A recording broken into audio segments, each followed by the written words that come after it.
Hey listeners, welcome to Tales and Trails with Anmol. Today we are going to have a discussion on a very important topic, the Right to Disconnect Bill 2025 that has recently been introduced in the parliament by Ms. Supriya Sule.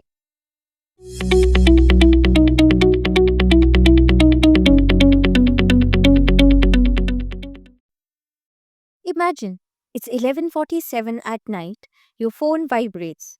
It's not a family emergency, it's not some national urgent work, it's a work message that can easily wait till morning. At that moment, the question is not about the efficiency, it is about respect. That is why the Right to Disconnect Bill 2025 is not just a legal proposal, it is a basic human need. India today has the world's most active digital workforce.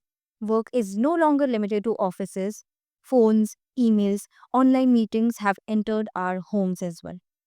For years, Indian employees have worked under a constant digital pressure.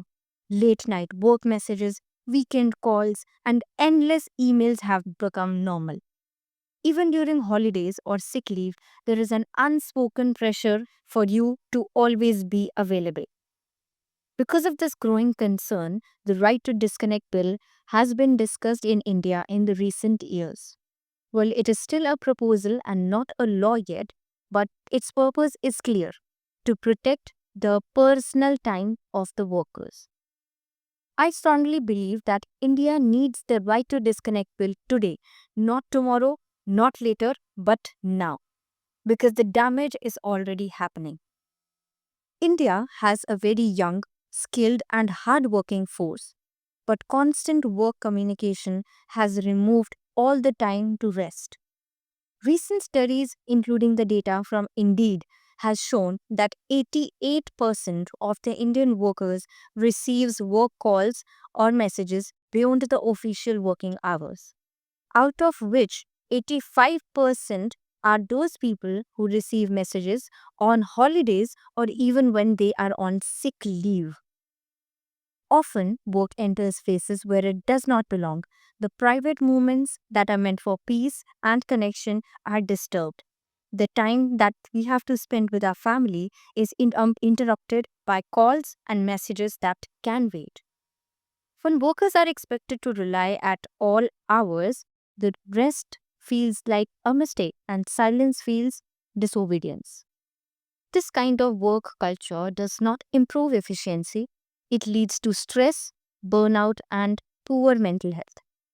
A tired mind cannot think clearly, an exhausted workforce cannot support long term growth.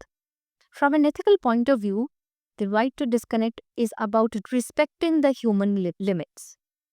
Workers are not machines that can function all day and night.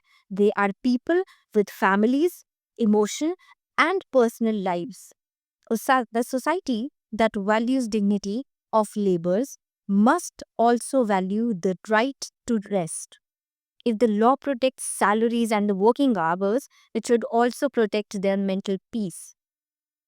Some critics say that this bill may reduce the flexibility at work, but the real flexibility should support the workers and not pressure them. Professionalism is shown by the quality of work, not by replying to a message at midnight.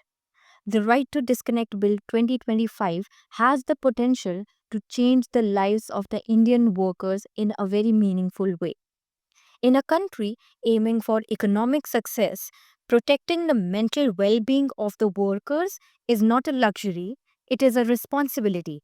Because when the work ends on time, life also begins on time. Thank you so much for listening. This is Anmol signing off.